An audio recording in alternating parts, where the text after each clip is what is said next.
to Covering the Field with your host, Joe Ellison. Hello, sports fans. Broadcasting from Meredith Hall Studios. Welcome to Covering the Field, the weekly program that analyzes all sports, handicaps them, and makes predictions. I'm your host, Joe the Answer Ellison, and today we're going to talk about the NBA, baseball, hockey, the USFL, NFL, racing, the Kentucky Derby, and our You Got Hosed and Taker Fake segments. We'd like to remind you listeners to email us at coveringthefield@gmail.com. Please give us your feedback. Tell us your You Got Hosed stories and visit our coveringthefield.com website daily to check out our many articles and our picks of the day and week. Find us on Twitter at Covering Field. Last but certainly not least, we would like to thank our amazing sponsors, Sound Foundation and Capitol Studios. Our first guest today is Gator Gates. How are things going today, Gator? Oh, I'm excellent, Joe. Thank you. The National Hockey League playoffs, the best playoffs in North American team sports, have begun. Gator, let's look at each playoff series and make predictions. Let's start with Washington and Florida.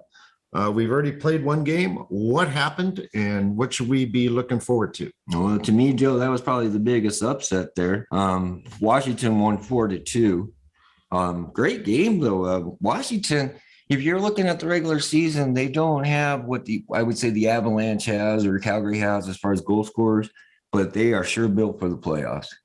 And that really shocked me. I didn't catch that one. And I do think Washington could beat Florida. They could very well go to 7 games. I still couldn't put my money on that, Joe. Florida is still the President Trophy winner. First time they've won it. Sounds about right, though, for the President Trophy, right? Usually bad things happen to the team that won the President's Trophy. So I guess I shouldn't be shocked, but I really am shocked. I didn't think that Washington was that great. And they proved me way wrong. They are very well built. Okay. And Alex Ovechkin is still on that team. Mm-hmm. And there's some players left from the team that won the Stanley Cup a few years ago. Correct.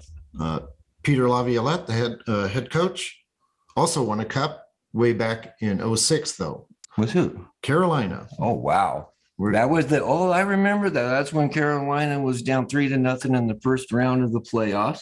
And everybody's thinking that they were going to get swept, and they come back and win the Stanley Cup. It was excellent. That was a great year for them. Mm-hmm. Yes. And Washington actually did something that hadn't happened all year in regulation anyway. Florida had gone 39-0-1, leading after 2 periods going into that game. And Washington came back and scored 3 goals to win 4-2 in game 1. But I'm also going to go with you and say Florida is going to win in 7 games in that series. Florida, all year, they've been down 4 goals, they come back. Come down 5 goals, they come back. They can score. Well, they shouldn't be leading going into the 3rd period. Then they should be losing and then be coming back better than they are. I wouldn't recommend that, Joe, but I know what you're saying. Yes. Yeah. Carolina and Boston, we've already played 1 game there. In fact, we played 1 game in each series, this being Wednesday. Carolina won handily 5-1. In fact, they won each game they played against each other this year pretty handily. What did you see there, and what do you see coming up? Okay. Well, first off, the score was 5-1, Joe, but in my eyes, it should have been 3-1. A couple of those goals were late in the game, and Boston looked like they kind of gave up. I watched that whole game. Boston did outshoot them 36-25.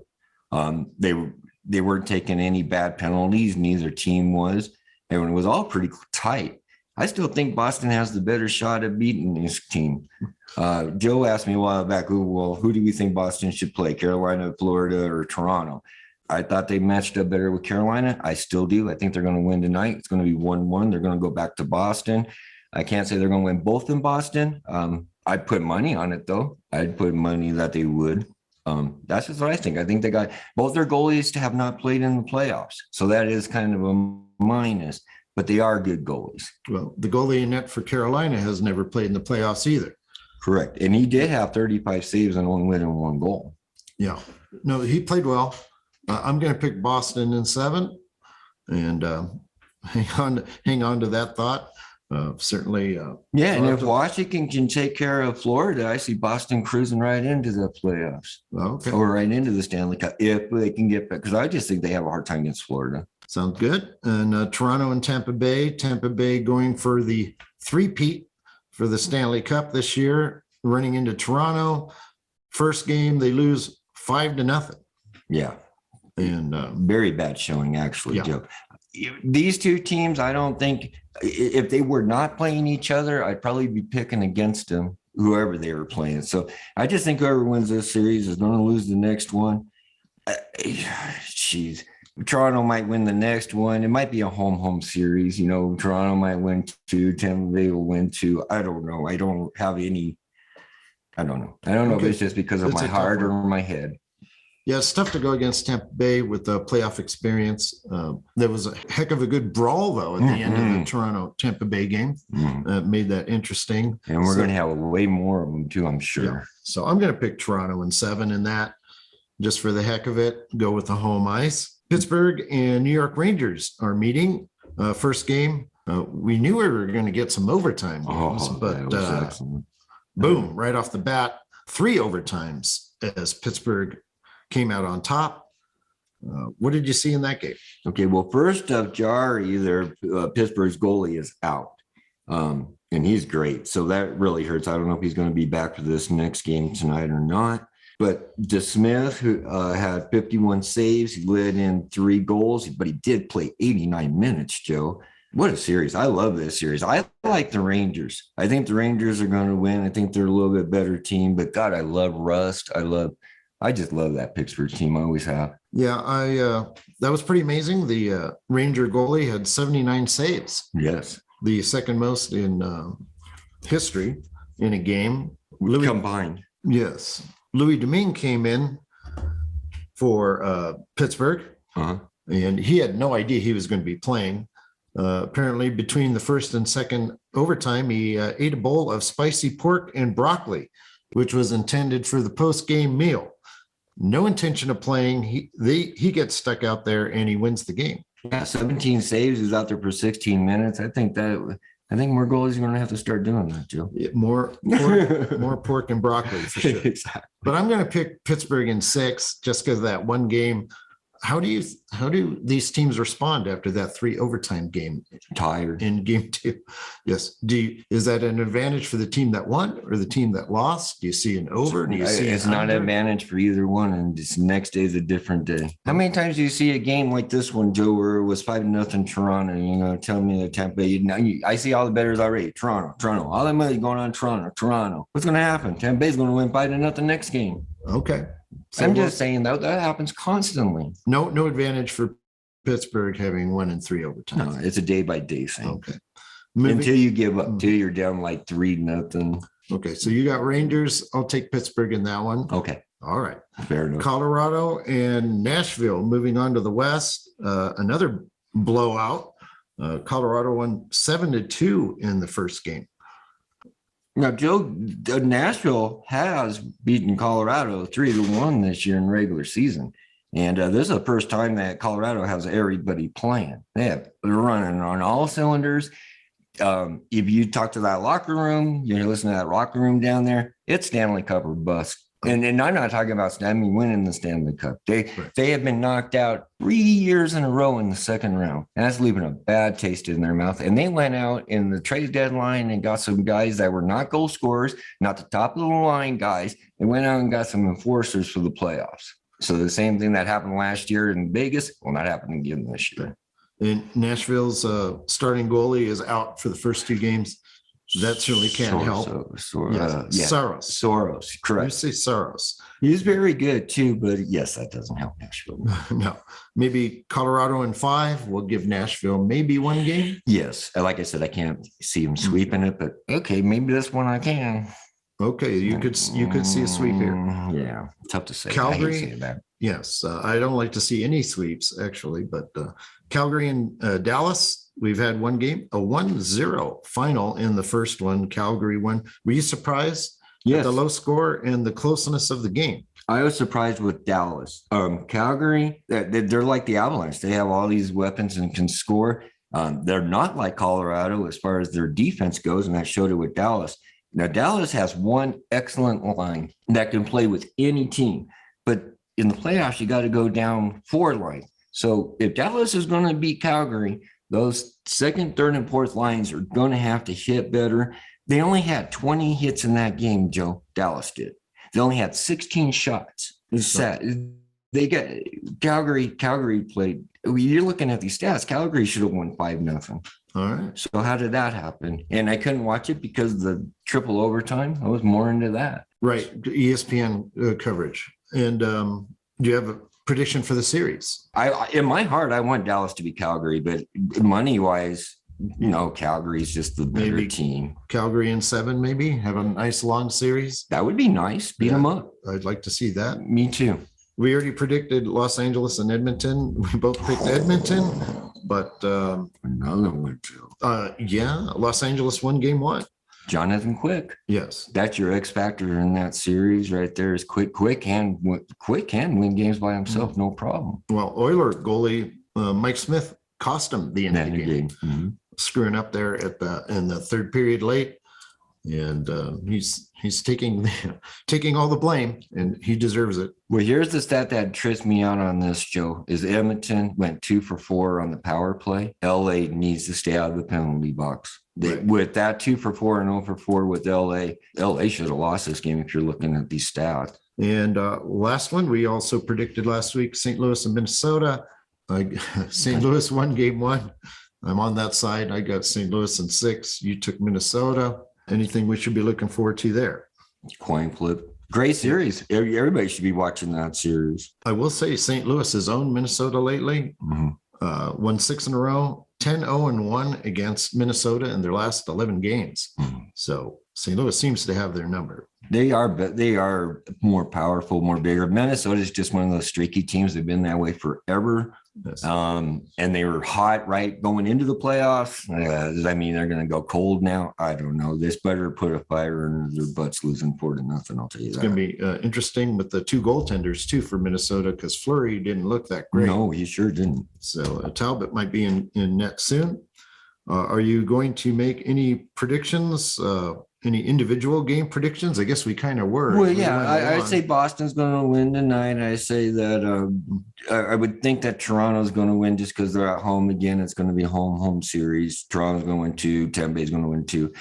Pittsburgh and the Rangers flip a coin. That's an excellent series to watch. That's probably my favorite series to watch. Washington and Florida, I expect Florida to come back. I would not be shocked if Washington doesn't. In my heart, I'm hoping for Washington. And Edmonton should come back. If they don't, their season's done. Right. I totally expect Edmonton to win for sure. That one to tie that series up. Calgary should win for sure too, especially after this poor showing here 1-0. Are you kidding me? Yeah, but Dallas lost, so they need it. They need it more right now. Yeah. And New York certainly needs it. Anybody who's down 1-0 is going to need it. Yeah. Really bad. So your picks went 140 and 47 the last 22 weeks. So that's still 75%. Hopefully you can keep that up. Yeah, I'll take that, Joe. Thank you.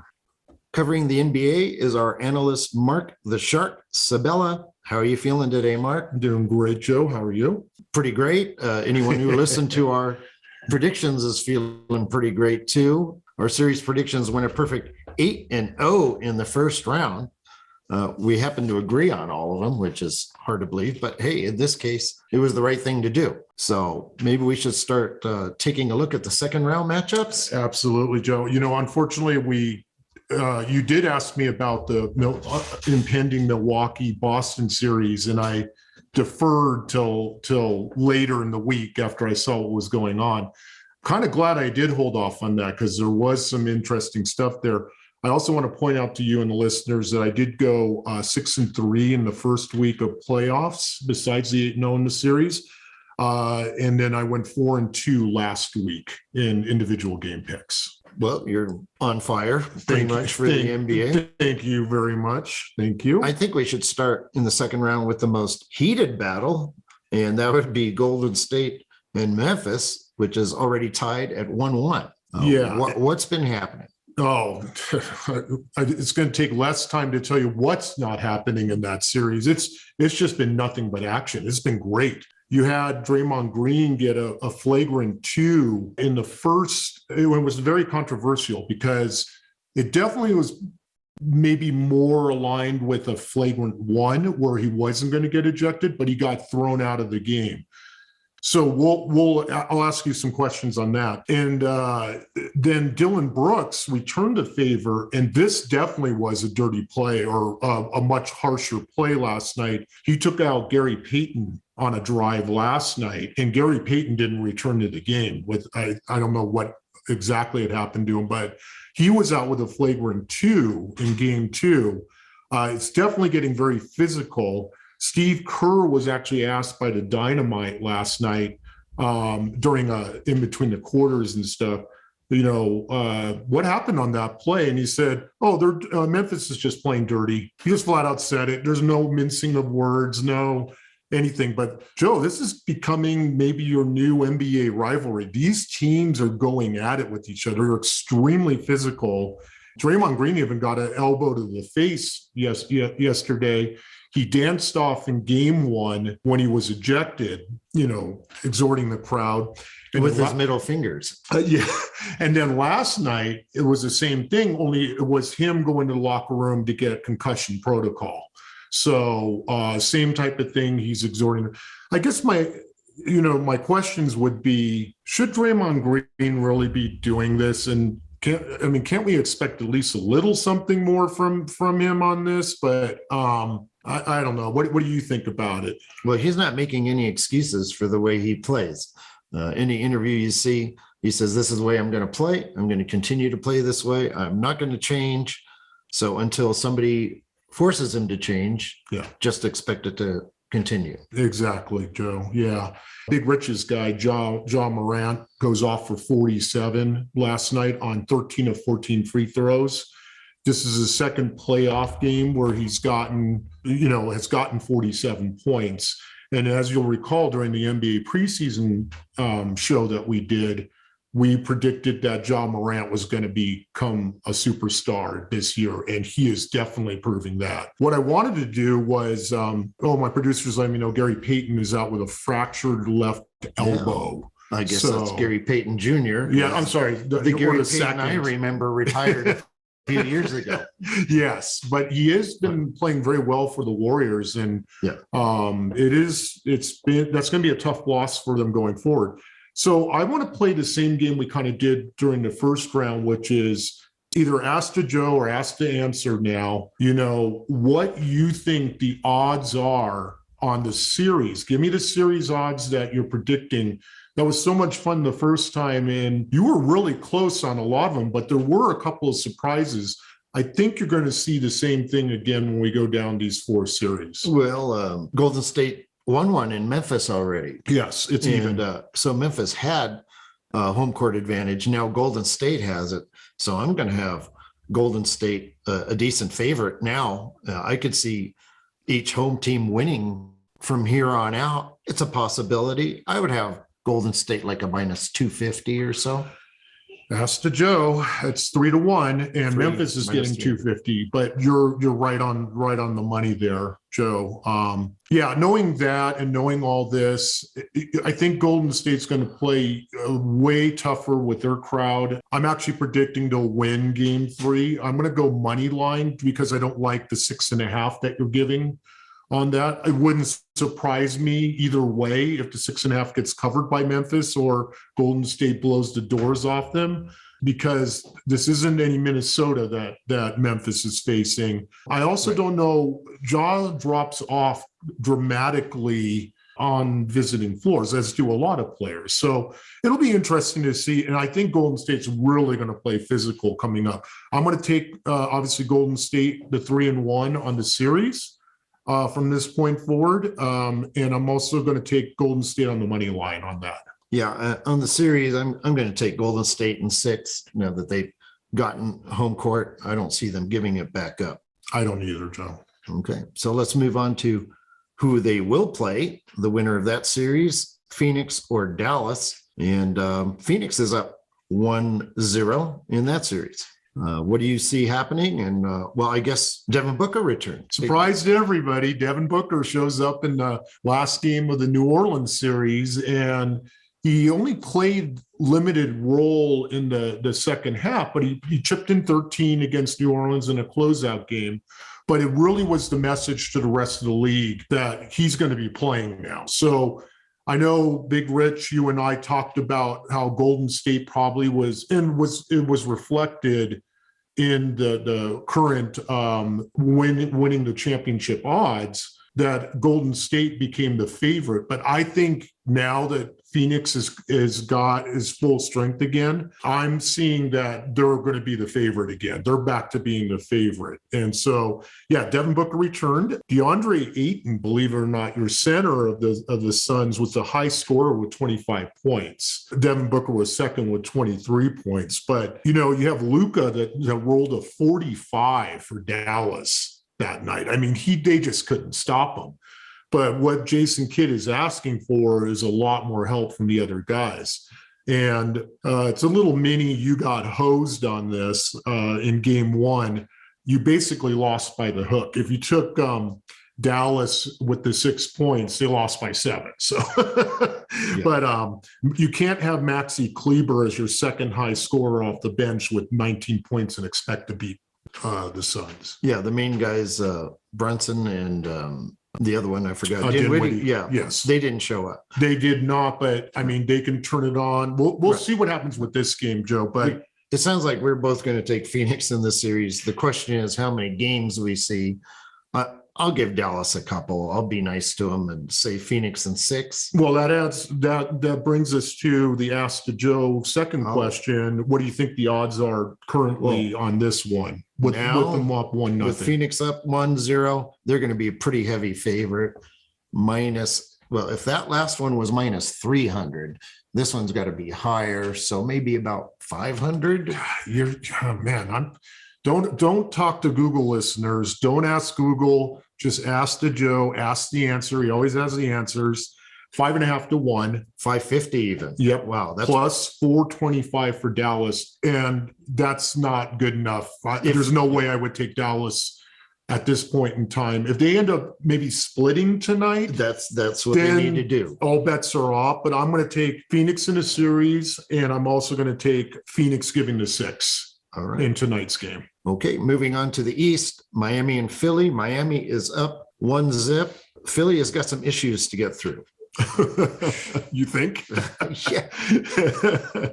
Well, I mean, Joel Embiid is out for the first 2 games, and he's their, MVP candidate guy. A concussion he has to get through.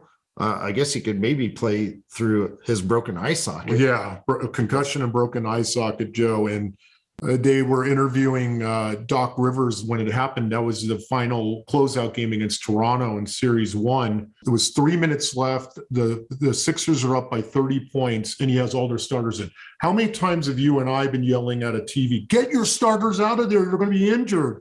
So they were doing that. He doesn't listen. Rivers gets questioned at the end of the game, like, do you think maybe, you left in your starters too long, especially Embiid, knowing that he is kind of like an Anthony Davis in the sense that he gets hurt a lot. He's fragile as a big man. Doc Rivers' explanation was, well, no, it was still a game at 30 points. They were keeping it tight around that range of 30 points the whole time.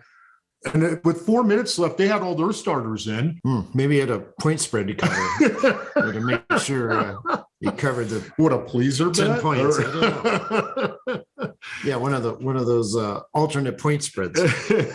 Anyways, Joe, that was just a dumb move, and Philly doesn't know when they're going to get Embiid back, even if they will. Yeah. Miami was struggling with some injuries.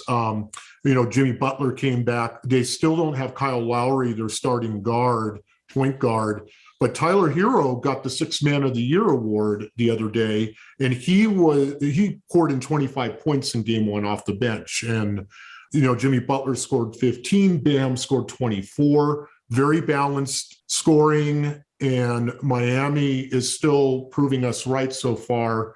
until, of course, the next round that they're going to make it at least to the finals. But what do you think, Joe, in terms of what do you think those series odds are at now? Well, Miami, they look really good. Philly looks like they're injured. They're in trouble. James Harden certainly can't carry him. He looks terrible. Also, I'm seeing Miami winning this series in 5. So they're going to be even a bigger favorite than the last one. So I'm going to go way up there, and I'm going to say minus 700. You're right on again. It's exactly 7-1 if you look at the odds right now. Philadelphia, you'd be getting 5-1 plus money on that. And there's no way. Doc Rivers is asking James Harden to step up, and contribute even more. And would you like to take a guess what he scored in game 1 without Embiid? Who, Harden? Yeah. Oh, 20? Yeah, not even that, Joe. 16 points. 16. That's not going to get the job done. And this is where the real James Harden can either step up and show all the critics wrong that he can play in big games and lead a team, or he can just keep hanging out at the nightclubs if he wants, which is what he always does anyway. So we got Miami easy in that one, and that leaves Milwaukee and Boston, which is now tied 1-1. I'm not sure. Is Chris Middleton out for Milwaukee the entire series? It could be another Devin Booker situation where at some point he's going, you know what, we don't have any game, or I need to make a statement and come in. But as of right now, yeah, he's not supposed to play at least until the next round.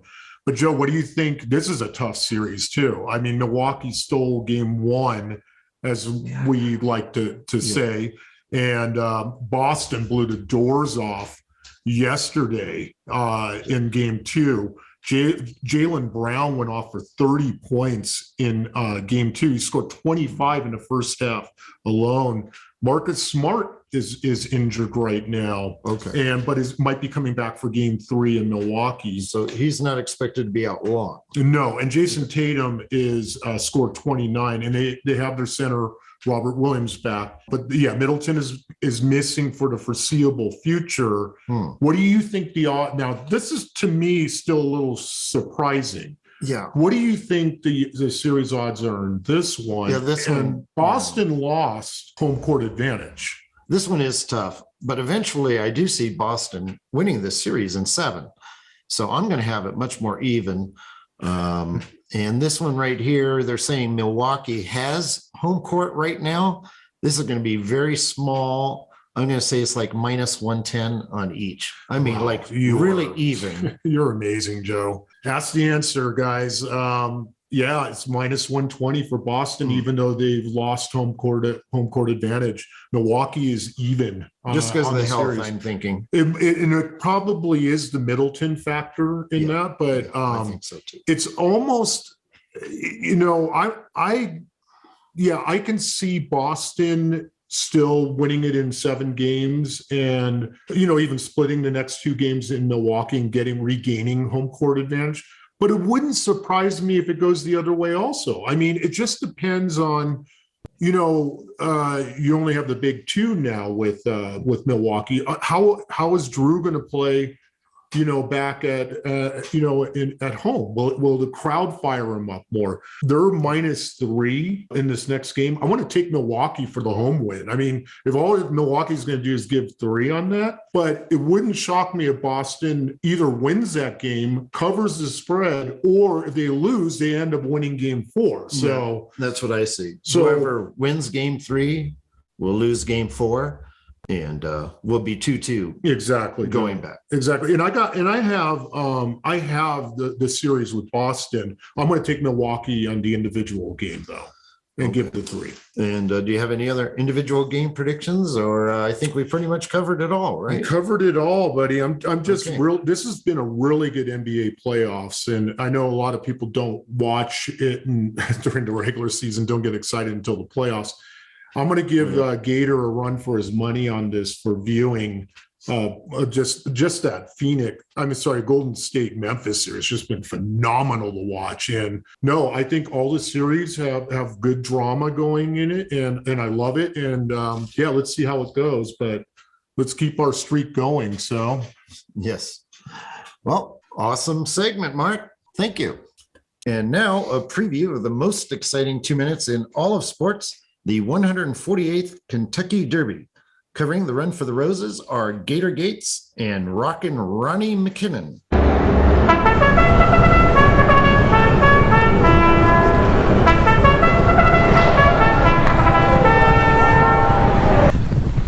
Gator, tell us a little about the Derby. Well, Joe, the first year was in 1875, and that's where Aristides won the first race. But now going down into where we're at to 20 horses, Joe was asking me, well, when did they start doing 20 horses? Well, what I found, Joe, is that in 1974, they had 23 starters.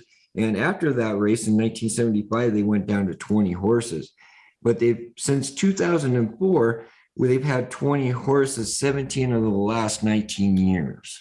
All right. Some good background there. Rockin' Ronnie, it's prediction time. Yay. And everybody knows this is the toughest race to win just because there is 20 horses in it. It is. It's the toughest race to pick there. None of them are really that easy, but this is pretty difficult. But and this is I've got some picks, and I'm also gonna the race is until Saturday. I might do something on the website tomorrow to mix it around. But anyway, I like, it's the favorite. I usually don't bet on the favorite slot, but Zandon at right now at 3-1. The one reason I like him is because it's most likely it will be raining, and it most likely could be a pretty wet track. If it stops early in the morning, that track dries up pretty nicely. But if it's wet, Zandon is really good on a wet track. So that's something to think about. I also like Messier and also Taba. Those two actually were trained by Bob Baffert, and now an assistant trainer is going to be training. That's kind of interesting. Messier, though, 8-1, that's a pretty good pick. I mean, good speed rating on that horse. And Taba also has a really good speed rating. He's 12-1. Another one that Epicenter, you got to think about Epicenter. He's 7-2, good speed rating, really good at this distance. So you have to think about him. And I'm going to put in my bets whether I do a 3 or 4 horse parlay. I'm not sure, but look at Crown Pride, actually at 20-1 right now, raced over in UAE and real good at this distance. And I just got to keep an eye on that horse, and some really good odds. And also Mo Donegal, really good at this distance, also at 10-1. So I know I brought up 6 horses, but there's 20 in this race, and I am going to partly do 3 or 4 horse parlay, and I'm deciding that I might just wait and put that on there tomorrow. If I was going to do it right now, I would do Zandon, Messier, Crown Pride, and Epicenter, those 4. And of course, you've got some pretty good odds on a couple of them, 8-1 and 20-1. Again, that's what I'm looking at. And this is always so exciting. I love the Kentucky Derby. And again, it's Saturday, and May 7th, this coming Saturday, and it'll be 3:57 p.m. our time here on the West Coast. Picking the favorite isn't necessarily the most terrible thing to do. 35% of the time, the favorite has actually won the Kentucky Derby. That's once out of every 3 races. That's right. So that's not bad odds. That's right. And you're liking Messier. You didn't put Taba in on your combo. Well, I could put him in there. Yeah. That's why I said I'll put something on there tomorrow. Again, I'm not a big fan of Bob Baffert, but he's a pretty good trainer. And now there's another guy training that horse, and also Messier.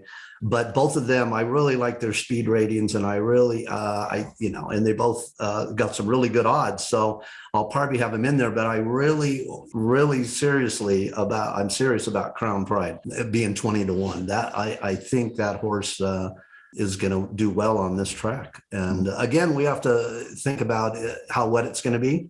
And Zandon, the favorite, is really good on the wet track. And if the rain stops early, like I say, that track dries up pretty fast by the time the race goes off, which is 6:57 who knows? So Messier and Taba are Baffert horses. Any possibility that these horses will be a little juiced up for the race?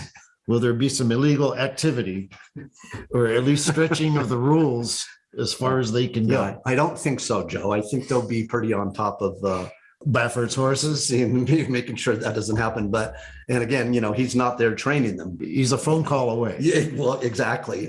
So who knows? I was going to say, when you mentioned the distance, like none of these horses have actually gone That's right. this actual distance. Right. This is 1.25 miles. So when you say he's got the distance, No, what are you I'm talking- saying that I like a couple of these horses with their distance because they, one of them, 1.25 miles. So 1 mile and 3/16 is just below 1.25 miles. One of these horses has ran that. All of them ran about 1 mile and have run a lot of 1 1/8 races. And distance can matter totally because you'll see a lot of horses, in their last, in a race that long, they started losing it right towards the end, or they started picking up speed towards the end. And then I look at the distance and say, hey, he still had some to go, or this horse was already, tiring out and dropped back from first to second in 1 1/8 miles. I look at those things. Obviously, there's a lot of things to look at, but that's one of the things I look at. And that's why I bring up distance. Gator, what did you think of that? Those picks, and if you have some of your own, Well, let's hear them. yeah, I was shocked that Ronnie has a lot of my picks, same picks and same theories as Ronnie's has. The horse that I like a lot is Epic Center, and I have since October. Usually, like Joe was saying, 35% of the favorites win. So you're always trying to go what you call chalk. You try to beat chalk, which is what favorites hitting the board, because you're not going to make any money on chalk. So you try to beat them. I think this time you're going to have about 4 horses that can win. I like Epic Center. And the way that I'm going to bet him, Joe, is if he does not come in first, he's going to be in second. He's going to be on the board somewhere. So how I'm going to do it, I'm going to do a $2 a box with Epic Center. And then I'm going to tie that, string some horses here. I'm going to sting Modonegal. Like this is where me and Ronnie kind of agree. Modonegal. I like Zandon. The reason, same things that Ronnie was talking about, but I also like Pratt. Flavian Pratt's on that horse, the jockey. Another same thing. And number 12, which is going to be a Taba. And again, Baffert's horse, but I like Mike Smith. Mike Smith is always around that board, ain't he? Yeah, one of my favorites. He's been around forever. So this is what I'm saying. I have a $30 budget. I don't want to go over $30. So I'm going to put $2 exact box, and it's going to be 3 with 1, 10, 12. I like putting $3 across the board on let's don't say real long shots, but $2 across the board on something that I think is actually going to come in. I have the 8, which is Charge It, which is Luis Saez at 20-1. Great jockey there. And I also like, again, what Ronnie was talking about, number 6 horse with Messier. And Joe, how can you go wrong with Messier?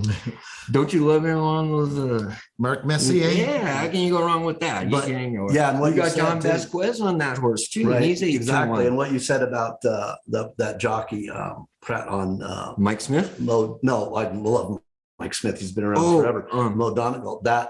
Flavian Pratt. Yeah, that's a switch of jockeys for that. Correct. Since the last one, and that's always can be a kind of a sign, and that's why I got him in there. And he's right now he's at 10-1. So, and he's real good at that distance. Now, if I have to disagree with Ronnie on anything, it would be his long shot with. I like my long shots. I have number 5, which is Smile Happy. And that's only because of Run Happy. A lot of horse people know that. And I know that the Derby is mostly for the non-horse people, not the horse people. Horse people love the Breeders' Cup. This is more of a party, if you want to know, just like Ronnie was saying. This is a race that is one of the hardest, if not the hardest race to bet. Right. It is more of a party. It's more for people to get into horse racing. And the bettors, they'll bet it a little bit, but that's not what they're playing. They're going to be playing allowance races. They're going to be playing.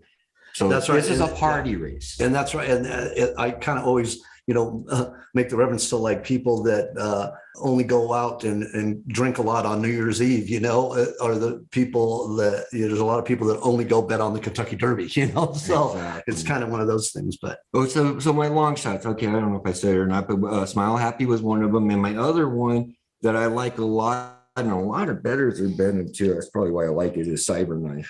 And Lauren Giroux's on that horse. He's at 20-1 right now. Why not put $2 across the board? Might win. That's right. Yeah, that's right. And I understand what you're saying about that. I really, on that Crown Pride, there's 20-1.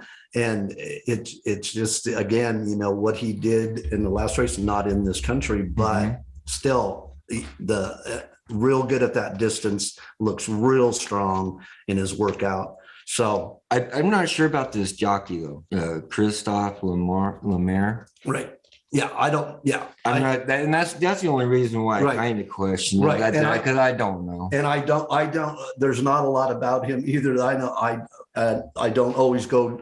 I kind of look at everything, and that is important, obviously. But there's just something about that what he's done that I thought I'd throw him in there. So yeah. So Ronnie and I are kind of on the same page, I would say. It looks like it, but I didn't like Marc Messier. I didn't like him at Edmonton.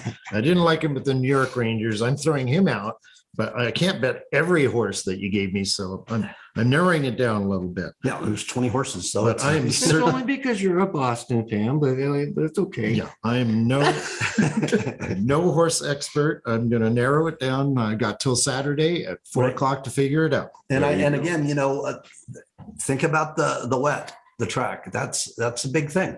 About 50% all the time it rains. You're right. It's doing a lot of raining, and it's supposed to be raining again. That track dries out really well if it stops early. But Zandon is one of those. The favorite is one of those horses that runs. So if you're really handicapping this race, you want to make sure you look at those mudders. That's what they're called, mudders. The ones that can run in the rain. Yeah, and Zandon's just in case runs real well in the rain. Excellent job, guys. Well, thank you. Thank you very much. Thank you, Joe. And hopefully we get some money. Thanks, Gator. Our next guest today is our football expert, Big Richard Martin. How are you doing today? Doing great. How are you doing today, Joe? I'm doing excellent. Big Rich, before we get to this week's USFL news and picks, we need to talk a little about the National Football League. What did you think about last week's draft?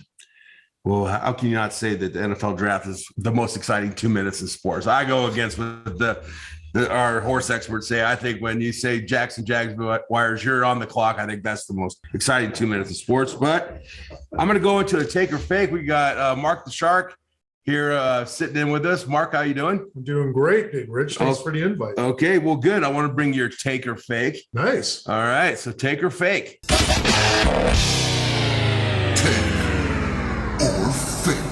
Third round, Tennessee Titans are in turmoil right now. They don't know what they're doing. They know they went out in the first round. They know they have a 34-year-old quarterback, Ryan Tannehill, who had to go to therapy after his whooping that the Bengals put on him in the first round.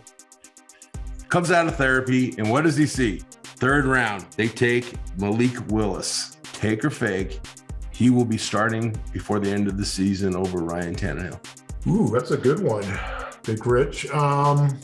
I also heard an interview with Ryan Tannehill earlier today where he was saying, well, I didn't know this was going to happen, but I'll teach him to the best of my ability. So, okay, what he said was, he says, it's not my job to train him or mentor him. Yeah. So I kind of heard that, but I wanted to read it. So I even went back and saw the interview myself, because you can take things out of context if you don't hear the tone of voice. Tannehill may even get traded at some point this year, and I'm going to say that's a take, Big Rich. I think Malik is. Yeah. He's real rough around the edges. He's big. He's built for the NFL. He's big. He's got a great arm, but reading defenses, you can see how long it takes. So yeah, that's a tough one. All right, so you're taking Malik. It's a take. All right, we're going to see the Liberty quarterback running the Titans before it's over. Big Joe, what do you think? I'm going to go fake on that one. I'm going to stick with Tennessee actually having a good season this year, even without A.J. Brown. Derrick Henry comes back. I expect him to play well. A lot of people say, oh, he's not going to play well because of his foot injury that he got last year. How about a little trivia question? Okay. What are the two teams in the entire league that have had winning records the last 6 consecutive seasons. I would imagine Tennessee is one of them. Tennessee is one of them. Well, That's bringing the horse to why water. no? I led you into that one. Yes, you did. And Kansas City being the other one. Right. So Tennessee is a consistent winner, and Vrabel's a good coach. And Right. I think Tannehill is going to play well. There will be no need for Malik Willis to come into play because they're going to be fighting for a playoff spot, and I think they get one probably in that division. Well, they were number 1 seed last year, so that's a pretty safe assumption. They do have probably the best running back and probably one of the top coaches. So I agree with you, Joe. See, you're wrong, Marc. You're not wrong. Well, here's You're not wrong until you're wrong. Right. I mean, you're not wrong. I mean, we still have a long ways to go. There could be injuries, Right. and he's also 34 years old. So I wouldn't Right. just Well, you then can't you're- just bury him right now, Joe. You gotta let it play Yeah, out. you gotta give me a chance here, but let me give you guys a take or fake then on this, a special take or fake. Then the Malik pick was take or fake was a wasted pick. No, it wasn't because they traded their pick to go down. So they traded AJ Brown to come up. Yeah, but They took and they got a 3rd round think pick with that them. was So they took well, I mean, I think the Tennessee faithful are very upset about that. AJ Brown is definitely a top 5 receiver. Yeah. He just wanted to get paid like a top 5 receiver. Tennessee takes the more the new wide receiver that they don't have to pay him on the rookie contract, Yeah. and they think that they're getting the same thing with that Burks kid out of Arkansas. Very built the same way, but he did not have a good 40, and his combine definitely hurt his draft, but he offers a 1st round pick. Well, they're saving $25 million a year, though. That's what AJ Brown got. Or fake. So what did happen in last week's draft that caught your eye? Well, first of all, it caught my eye was how many wide receivers were picked in the 1st round. 6 wide receivers went in the 1st round. What I'm kind of seeing in the NFL draft is it's a 2-year draft. If you're going to pick a quarterback one year, you're going to pick a wide receiver the next year.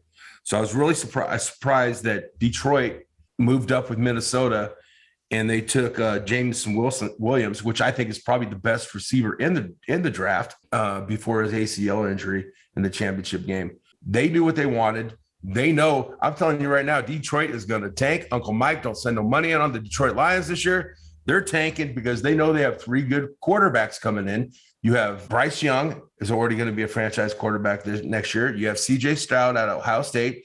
And then you have TJ Uiagalelei out of Clemson. So you have 3 great franchise quarterbacks coming out this year. They've got their receiver.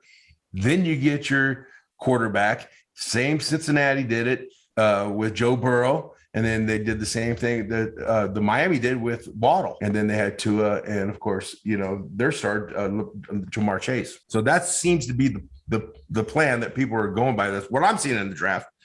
I was a little bit surprised. You hit it on the odds last week. I mean, I don't think anybody in America should bet who's going to be the 1st round pick because obviously Vegas knows how they move that spread. Where did it go? You said they went from minus to plus 245 on Aiden Hutchinson being the 1st round pick in 2 days. Yeah, I was looking at that. My William Hill sheet of March 28th, Trayvon Walker was not even one of the 30 players bettable for the 1st pick of the draft. That's how quickly things can change. He went from 31st to shot right up to the top of the draft boards. I was pretty shocked to see that. So those running the book, they already know who that 1st round pick is. They have inside information to know. At that point, yeah. So it's tough to pick on that. I would definitely stay away from it. I think it's just good to watch your team and see who they get. I wouldn't want to be one of those people who bet one of those 30 guys and the guy who won it wasn't even on the list at the time. Right. I'm not sure exactly how that works, but I'd like to find out. Pretty sneaky. Yes. But the other thing I noticed is like after the 11th pick, New Orleans moved up and all of a sudden it looked like a bunch of kids with their trading cards. 7 out of the next 10 picks were trades. So everybody was making moves, moving up. I was kind of surprised that New England moved down and taking that guard from who was it? Chattanooga. So, Yeah. I mean, they must have saw something they liked in him and knew that, they can get some better draft picks for that pick they gave up. Yeah, right at the top, but I would have taken Aiden Hutchinson over Trayvon Walker with the very 1st pick. You don't gamble on upside, and that's what they're talking about, upside. Right. You got to go with the safe pick. So that's Jacksonville general manager Trent Baalke. That's what he did. That's the same Trent Baalke that ran San Francisco into the ground few years ago. 49er fans are ecstatic he's not around anymore. Right. I would say then right at number 3 came another questionable call. Houston took Derek Stingley Jr. Stingley missed 13 games over his last 2 seasons at LSU. Right. He doesn't play well against the run, and you had Ahmad Sauce Gardner right behind him. He should have been the pick.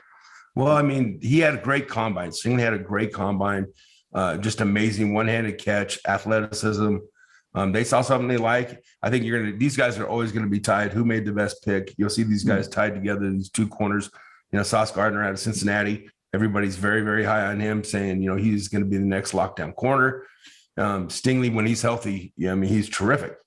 So either way you go, I don't think you can go wrong on that. But I think they're definitely happy in Jets land. I think they had the best draft. I think they got Sauce Gardner, a guy they wanted all along, just falls into their lap at 4. And then they come back at 10. They get Garrett Wilson at Ohio State. And then they get Jamari Johnson out of Florida State. I think that is a great plan. You know that you're not going to get a player in the draft that's going to change your season.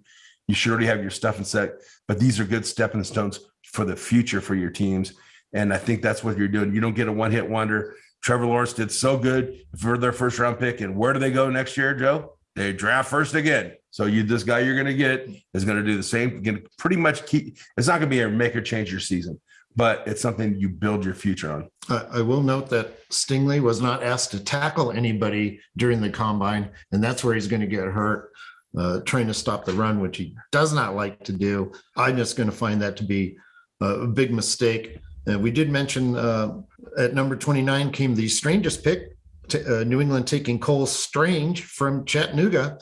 LA coach Sean McVay was laughing, saying the Rams were looking at him for their first pick of the draft, which was number 104. Right. But I'm not going to laugh at Patriot head coach Bill Belichick. Yeah. I'm pretty sure he knows what he's doing. And he might not be the best coach, but he is definitely the smartest coach. Newsflash.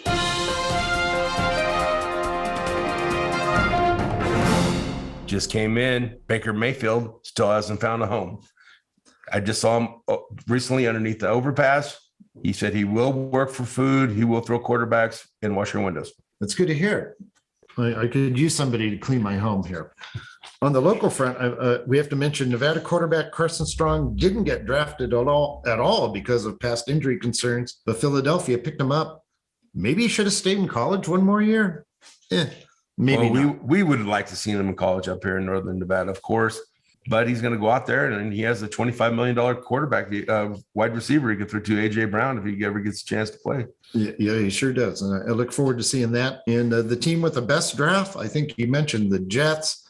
I was going to say Baltimore, but Baltimore, the Jets, Philadelphia, any of those would be pretty solid choices. Yeah, I thought Philadelphia was good picking up the linebacker Dean out of Georgia. They moved up to get him, and I think they're trying to get their defense. I'm pretty sure Aaron Rodgers might be a little bit upset. He still doesn't have anybody to throw to. Well, he's got the kid from North Dakota State and the kid from Nevada, Romeo Dobbs. So some young guys. Definitely not. They'll pick somebody up. Definitely not Devontae Adams. Definitely not Devontae Adams. Somebody will be available. Somebody will get cut here any day now, and Rodgers will make them look good.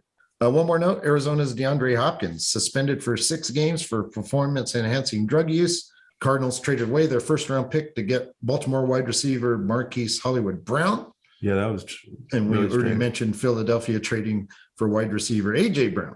Those are important things to know. So moving on now to the United States Football League. What were the big stories this week? Well, we went 2-2 this week. I went 2-2 this week on the picks. Tampa Bay squeaked by the Houston Gamblers 27-26. Alabama Stallions now are become the number 1 team the last 3 weeks. The only undefeated team remaining. Undefeated team. They went from Tampa Bay to jump on the bandwagon to the New Orleans Breakers. Now everybody's riding the Stallions because it's the Kentucky Derby weekend, and why wouldn't you? So right now they look good. They have Jamar Smith. He threw 2 touchdowns and had a 59-yard scamp, 59 yards rushing with a 33-yard scamp in that game. But I think the big thing is that Skylar Scooby Wright, he had a safety, a strip at the quarterback, and he also had a forced fumble on the goal line. So their defense is playing good. Michigan, as we called it, the big rich pick of the week. They went out there and mauled the Molars. I know that you're not very happy with that. I didn't bet on that game, actually. I bet the good. under on it. I won on that one. Thankfully that Pittsburgh never got past the 50-yard line, I don't think. So, I mean, that's pretty safe that you're going to go in the under on that. And the New Jersey Generals, they rallied past my Stars. Brian Scott was up in that game, and New Jersey Generals rallied past them the second half, fourth quarter. You're not going to win very many games when Philadelphia only had 2 3-and-outs in the fourth quarter. You're not going to win too many games. Look like they wore them down a little bit. Yeah, as you mentioned, Birmingham, the only undefeated team remaining, making the hometown fans happy. Remember, all the games are being played in Birmingham, Alabama. Right. So they actually draw people to their games. So it's kind of they really do have the home field advantage. They really do have a home field, yeah. And Pittsburgh is officially the worst team in the league, the only team without a win, giving Michigan its only victory last week, 24-0. And without a win, without hope, without much. Yeah. Besides that game, though, all the other games were competitive. Right. 9 of the 12 games so far have been decided by a touchdown and conversion or less. So the action has actually been decent. I'm going to go over the rushing stats just a little bit. The 3 leaders for who's running the ball very well for the first 3 games. Marc Thompson from the Houston Gamblers. He has 310 yards. He has a touchdown on 53 attempts. So he's scampering pretty good out there. And then that goes to New Orleans Breakers, Jordan Ellis. He has 243 yards on 64 attempts. And 3, this is kind of surprising, DeAndre Johnson with 33 attempts for Houston Gamblers, and he has 237 yards. But you know why? Why would you have 33 attempts and 237 yards? Because he's the quarterback. So actually Houston, and their running back is 4th, Trey Williams. He has 41 carries for 198 yards. So Houston has definitely run the ball very well. So we'll go from there. Big Rich, as you said, your picks last week went 2-2. What are your predictions for week 4? All right, let's just start with the Friday night game. Michigan, your favorite team, is going against the Philadelphia Stars. So I'm going to go ahead and go with Brian Scott and the Stars to go ahead and pull that off. I know they had a 24-0 win. I also like the over in that game. I think it was at 36. They're not going to shout out the Stars. I see that game definitely going over. New Jersey Generals, they're going to play the Pittsburgh Maulers. Go ahead and just take the Generals and roll. And then let's go ahead and go to Tampa Bay at the Alabama Birmingham Stallions. I'm going to go ahead and say the Alabama Stallions continue to roll. Go ahead and take them. And I'm going to take an upset. I'm taking Houston Gamblers to upset the New Orleans Breakers. And they're going to pull 2-2. My picks went 1-1-1 last week. I'm actually going to go against you this Friday. I like Philadelphia, Michigan to go under 37 points. All 3 of the Michigan games so far have gone under. I agree with you on New Jersey. I'm taking them -9 against Pittsburgh. Pittsburgh 0-2-1 against the spread in their 3 losses. As we said, the worst team. And Sunday, I'll try Houston and New Orleans to go under 41.5 points. None of the New Orleans games have reached that number, and they've all gone under. Incidentally, I've been disappointed with William Hill's betting offerings for the USFL. Last Saturday, there was no halftime line available for the Birmingham New Orleans game. That's the second time this season William Hill has failed to offer a halftime line. There also was no in-play wagering available to its customers. But during that game, there was in-play wagering available for the Cruz Azul Club America Mexican soccer match, a not-so-thrilling 0-0 draw. Get with it, William Hill. So, good stuff, Big Rich. Thank you. All right. Well, we're bringing back Gator Gates, and we're going to shift over now to NASCAR. We were in Dover last week. What happened? Well, Sunday, the race was red flagged after 78 miles of the 400-mile race. Now, the rain favored Martin Truex, who has won 3 times on this track after the race was delayed until the next day. Out of 104 Cup races at the Monster Mile, only 4 have been rescheduled for the next day. And I think that's kind of amazing being in Delaware. But Truex started 4th on Monday with Kyle Larson and Chase Elliott starting 1-2. Martin was up with the leaders, but the last lap spun himself out and he did finish 12th. But Elliott led the last 53 laps and didn't have much problems getting through the lap traffic or contenders challenging him for the checkered flag. Now, that gave Elliott his 14th career Cup win.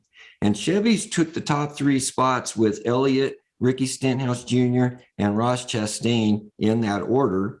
Toyota got 4th with Christopher Bell, and the Ford was the pole sitter, Chris Buescher, in 8th.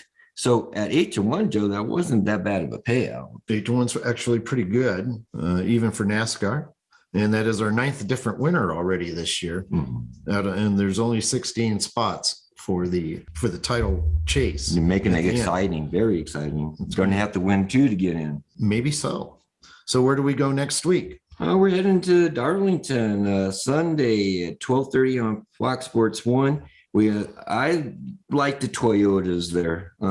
Denny Hamlin and Martin Truex are both at 10-1. I'm taking Martin Truex. I think he's going to have to win to get in, like we were talking about, and he's losing his chances, Joe, on his better track. So I think he better do it this time. All right. I'm not going to make a prediction. I've seen too many different guys win on this track. And finally, what's going on in Formula One here in America? It should be a big day. Should be, but there is a lot of excitement for this race, Joe. If you were in Miami right now, you would think that the Super Bowl was going to be this Sunday. Zach Brown, the McLaren boss, has been in Miami for 6 years and said that he has never seen a demand or a buzz for a Grand Prix like Miami. He said, and I quote, "I've been around Formula One for 20 years and I'm used to going to Grand Prix, but I've never seen anything like it," unquote.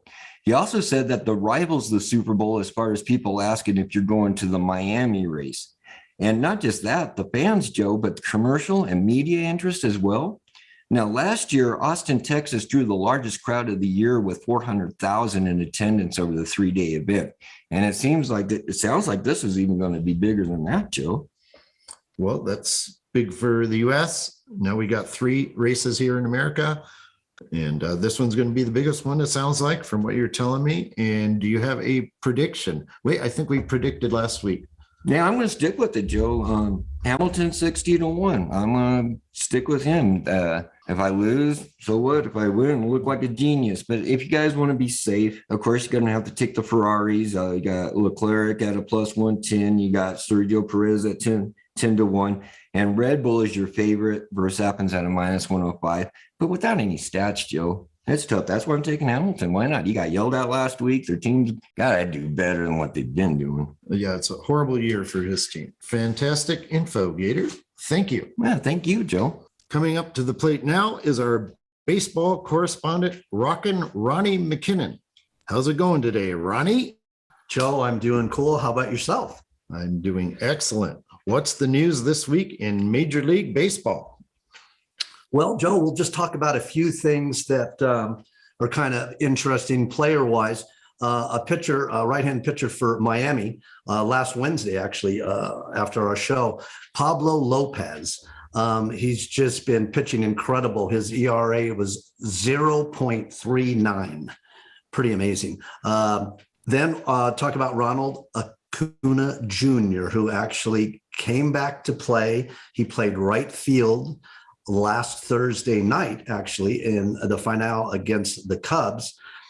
Management saying that he probably won't play a day game following a night game for a couple weeks, and just to get him back in playing shape. But it's good to see him back out there. That's very cool. Also, I have to bring up another young woman, Kelsey Whitmore, the first woman to be in the starting lineup for an Atlantic League game. It's still a big deal. And she's 23 years old. She's an outfielder.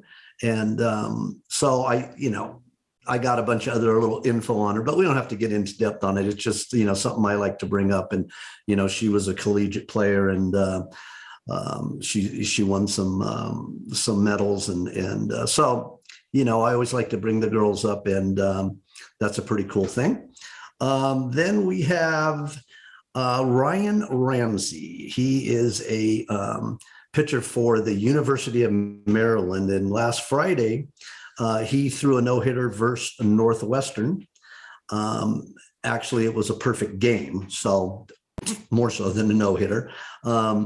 There's actually been he's a 21-year-old. There's actually been 33 pitchers in NCAA history which is since July 1st, 1859 to do that. And so that's another pretty good feat there, huh? He was also selected in the 2019 draft by the Cleveland Guardians, and he opted to attend Maryland and keep pitching in college. Also, we have the New York Mets threw a 5-pitcher no-hitter against Philadelphia last Friday night in a 3-0 win. So there's a no-hitter, even though it's a 5-guy deal. Then also, this other guy, Ryan Helsley, for St. Louis. He's a pitcher. The other day in a game, threw 103.1 miles an hour in a game. And I think I brought this up before. The fastest pitches ever thrown were Aroldis Chapman for the Yankees, the relief pitcher, and a starting pitcher, Jordan Hicks for St. Louis, have thrown the fastest pitches ever recorded at 105.1 miles per hour. And those were done in 2018. Any other subjects that we should touch on? One more thing. Dusty Baker became the 12th. He's now the manager of the Houston Astros. Used to be a Dodger, was the manager of the San Francisco Giants. He became the 12th manager in history to win 2,000 games. And so that's kind of that's pretty cool. I mean, anybody that's ever heard of Connie Mack, which they named some young people baseball groups after, like I used to play Pony League, Little League, Pony League, Colt League, and Connie Mack it's called different things in different parts of the country. But anyway, Connie Mack was a great ball. He actually holds the record, 3,731 games that he actually managed. So, but anyway, Dusty Baker broke into that thing of the top 12, or the only 12 guys that have won 2,000 games or more. Yeah, Connie Mack coached the A's, actually managed the A's, but a long time before I became a fan. We're going back over 100 years. Very long time ago. Yes, yeah. Very long time ago. Yeah, and it's cool. Yeah, you remember the name, so yes, that's good stuff. And one more thing before we get to teams, just again, Clayton Kershaw actually now holds the all-time record for strikeouts as a Dodger with 2,697. He actually passed Don Sutton, who was a longtime Dodger, and he actually did it in 200 fewer games. So I thought I'd bring that up, and because he's a Hall of Famer for sure. Yeah, well, Don Sutton would end up with over 3,500, but of course he pitched for 5 other teams. That's right. Also, correct. That's exactly right, Joe. And thank you for that. Absolutely. Always count on Joe to, give us the old good extra stuff there, and but it's totally correct. So let's go to the standings real quick. It's like the Yankees are just on fire. They're like 11 straight games. They're 18-6. Best record in baseball. They're just like, wow, putting it all together. The Mets actually in the East in the National League are 18-8. So both New York teams are doing well. Toronto 15-10. They're kind of there. 16-8 for Milwaukee in the Central and the National League. Minnesota actually 15-9, leading the Central at this point. And the Angels 15-10, leading the West. Everybody's kind of bunched up. The only team that's really lost tremendously is the Cincinnati Reds, 3-20.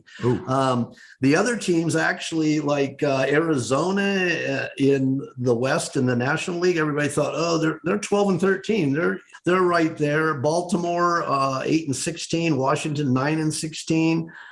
Detroit 7-14, Texas 9-14. Nobody except for the Reds is like dramatically the other way.